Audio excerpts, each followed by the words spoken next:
Cet œuf provient d'un poulailler domestique en Île-de-France et d'après une récente étude de l'Agence régionale de santé, il ne faut surtout pas le consommer car il pourrait contenir plusieurs polluants dangereux pour la santé.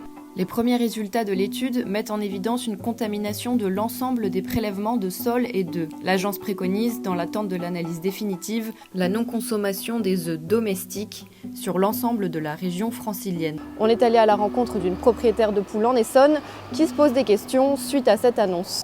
Allez. Hop, hop, hop, hop. Et bien là, il y a encore un œuf aujourd'hui. Je ne comprends pas bien parce que ça dépend vraiment de là où on est situé.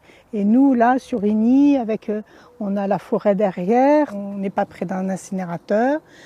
Juste la pollution qu'on peut avoir, c'est la 118. Mais dans ces cas-là, il faudrait qu'on nous interdise aussi de consommer nos fruits, nos légumes du jardin.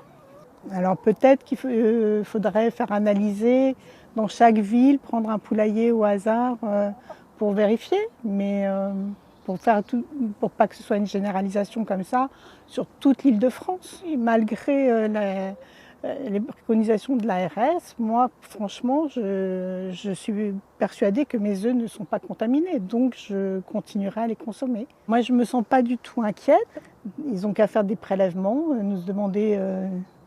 Mais moi, je ne comprends pas. Mes œufs, pour moi, ils ne sont pas toxiques. L'alerte avait été donnée dès 2022 par le collectif 3R qui, dans une étude, révélait des concentrations records de certains polluants détectés dans des poulaillers domestiques à proximité de l'incinérateur d'Ivry-sur-Seine. Les prélèvements qui ont été réalisés au sein de l'ARS, elle a fait 25 prélèvements dans des poulaillers sur Paris et la Petite Couronne. Dont 14 prélèvements à moins de 3 km d'un incinérateur et 11 prélèvements à plus de 3 km d'un incinérateur. Là, ce qu'on voit avec l'étude de l'ARS, c'est qu'on a non seulement une pollution étendue, qui est massive et qui est facile à mettre en évidence, puisque les 21 poulaillers sur 25 ont des taux hyper importants de pollution. Ce qu'il faut voir, c'est que pour l'instant, ils ont surtout fait une recommandation qui est prudentielle, parce qu'ils avaient deux poulaillers qui avaient des taux entre 40 et 50 fois plus élevés sur une zone où ils n'arrivaient pas à expliquer la pollution. Pour nous, les œufs sont à prendre comme un signal. Ça veut dire qu'il y a beaucoup de pollution autour de ces œufs. Il faut rechercher les sources de la pollution, il faut traiter les sources de la pollution. Et si vous souhaitez continuer de consommer les œufs de vos poules, l'organisme de santé donne quelques recommandations pour limiter les risques de pollution.